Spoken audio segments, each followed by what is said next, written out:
Hey everybody, this week's topic is on stress reduction techniques. I want to expand a little bit more in this video. I've had some other videos earlier this week that talk about a few of these, but I want to give you a little bit more of these concepts. Now, all of these are, for the most part, low-cost techniques. There's maybe one or two of them that it's not, but majority of these are, and these are going to be things that you can put into your life. And so I want you to maybe take one or two of these and start using these to help you to deal with stress a little bit more.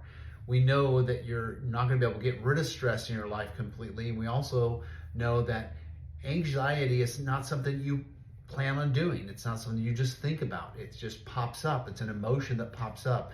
So we need to figure out how we can help to retrain the brain so that you're not having this anxiety all the time, or it's not as debilitating, and also that you can deal with stress a little bit easier. So we'll talk about some of these. The first one's going to be meditation. This could be intero or exteroceptive type. The intero is where you're kind of looking inward, your eyes are closed, you're breathing, you're focused on that breathing in and out, in through the nose, out through the mouth. And then the extero is opposite, so where you're actually sitting and you're looking across the room or out the window, or if you're outside, you're looking at an object outside far away, and then you're focusing on that and also on your breathing. The goal here is to change your behavior. And so by doing this regularly, 5 minutes a day is all you need to make some really good changes, especially if you do it consistently over a period of time. You'll see some significant changes in your anxiety and how you're dealing with stress. So take some time to do meditation.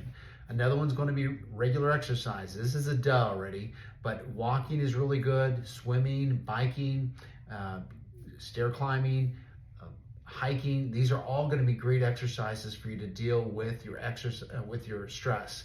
But also weights, don't underestimate that and how that has an impact on your body. Another one's going to be healthy sleep habits. I could spend a whole video on this, but making sure that you're cutting off your eating about 3 hours before bed, making sure that you're cutting off electronics at least an hour before bed, and then you're limiting your alcohol and caffeine. So if you're going to have caffeine, try to have it before 3 and preferably before 12 o'clock so that you have a healthy sleep structure. And then also alcohol will change or affect your sleep. So you want to make sure that you are cutting that off as well, and preferably maybe just doing it once or twice a week and maybe only 1 or 2 drinks. So look at that as something that will help. And also your room needs to be dark. It's a bedroom, not a TV room, right? So you want to have all lights off, and you really want to have darked out windows or darked out curtains if need be to help you block that light so that you're having complete darkness there. And if you do need to have a night light to get around, try to have something that's a red light and not a bright white light. And definitely do not look at your phone in the middle of the night if you wake up. Those will all shut down melatonin production and keep you from having effective sleep. A fourth one is a really good one, journaling. Now, this has been really talked about in a whole podcast with Dr. Huberman, so I encourage you to go check that out. But they talked about research of dealing with traumas and writing down these traumas on a series of four 30-minute exercises where you're writing down everything that you feel and think and all the facts about that trauma. And this is helpful for you, much like talk therapy is, to process some of these traumas. And they have shown by research that by the end of these exercises, they are significantly better in their way of dealing with stress and anxiety. But you can also do individually one, recording kind of some of the things around the time that you felt anxious. Sometimes the anxiety, you don't know where it's coming from. So if you can record some of the things that are happening around that, maybe there was certain foods that you ate that caused you to have the anxiety, or maybe there was a certain event that caused some anxiety, but recording that so you can come up with a strategy to overcome some of that. A fifth one is going to be a cold plunge.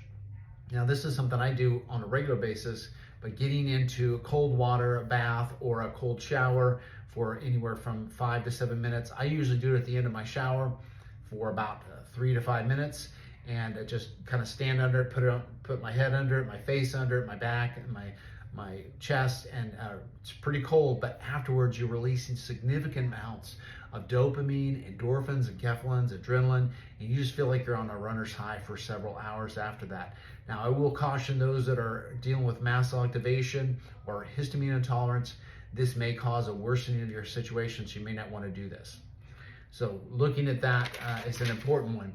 Another one is going to be talk therapy or cognitive behavioral therapy and EMDR.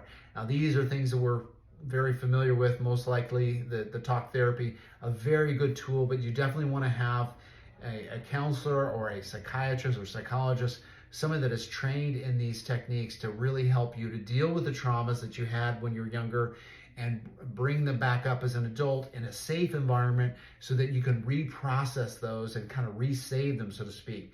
EMDR is eye movement rapid desensitization technique, which is a really good technique to help you to process this. You're moving your eyes back and forth. You're with a trained counselor, and they are helping you to process these memories as an adult and not as a child. And when you process them as an adult, you save them, and your brain has a different reaction to them. So it does allow you to deal with some of that and retrain the brain away from some of that trauma. Another one is going to be stretching and yoga. We talked about other exercises. This is super important, if for nothing else, to distract you from the anxiety you're dealing with. But as you move the muscles, as you move the body, and as you kind of get into some of these postures, you're actually helping your body to kind of get centered again and get grounded. And so you're moving out of the head and into the body, and it's really helpful. Another one is sound therapy, binaural beats. This is also inexpensive. You can get on YouTube.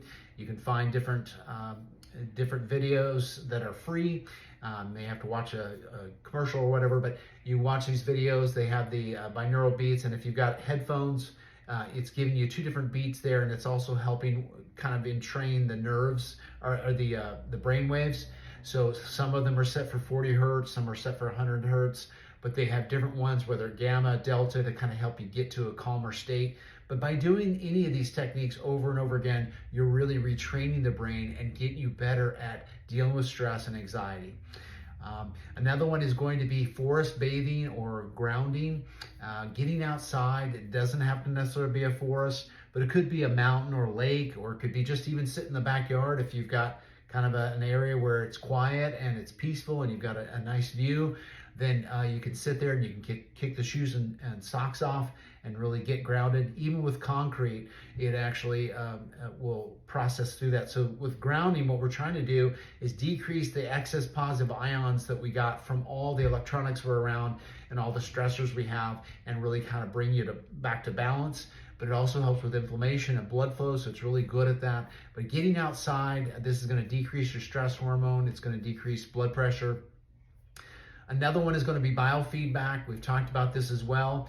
Brain Tap is a good one. This is an app that you can download that, and there's other apps we talked about with sound therapy. I use Brainwaves both of these maybe cost you about $7 to $10 a month to have this benefit. But with the Brain Tap, you can just set up these programs and set up based on what kind of things you're having. If you're having sleep issues or stress or focus.